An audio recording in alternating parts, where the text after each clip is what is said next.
Poder oculto, talismãs, feiticeiros.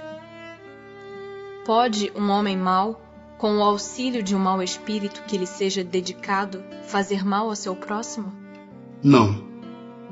Deus não o permitiria.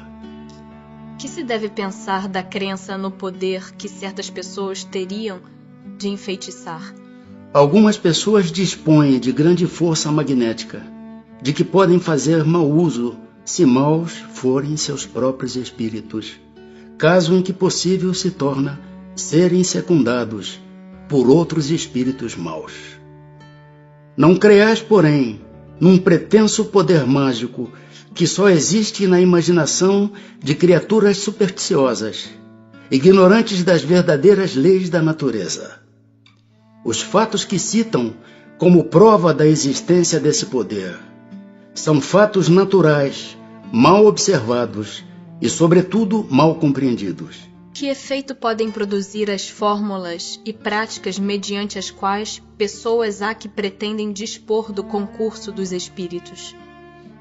O efeito de torná-las ridículas, se procedem de boa fé. No caso contrário, são tratantes que merecem castigo. Todas as fórmulas são mera charlatanaria. Não há palavra sacramental nenhuma, nenhum sinal cabalístico, nem talismã, que tenha qualquer ação sobre os espíritos, porquanto estes só são atraídos pelo pensamento, e não pelas coisas materiais. Mas não é exato que alguns espíritos têm ditado, eles próprios, fórmulas cabalísticas? Efetivamente, espíritos há que indicam sinais, palavras estranhas, ou prescrevem a prática de atos, por meio dos quais se fazem os chamados conjuros. Mas ficais certos de que são espíritos que de vós outros escarnecem e zombam da vossa credulidade.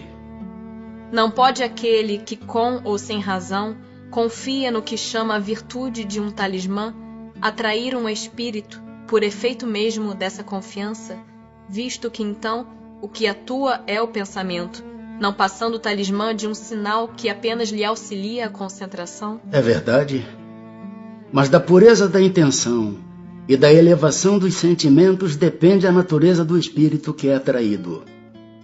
Ora, muito raramente, aquele que seja bastante simplório para acreditar na virtude de um talismã deixará de colimar um fim mais material do que moral. Qualquer, porém, que seja o caso, essa crença denuncia uma inferioridade e uma fraqueza de ideias que favorecem a ação dos espíritos imperfeitos e escarninhos. Que sentido se deve dar ao qualificativo de feiticeiro? Aqueles a quem chamais feiticeiros são pessoas que, quando de boa fé, gozam de certas faculdades como sejam a força magnética ou a dupla vista. Então, como fazem coisas geralmente incompreensíveis, são tidas por dotadas de um poder sobrenatural. Os vossos sábios não têm passado muitas vezes por feiticeiros aos olhos dos ignorantes? Tem algumas pessoas verdadeiramente o poder de curar pelo simples contato?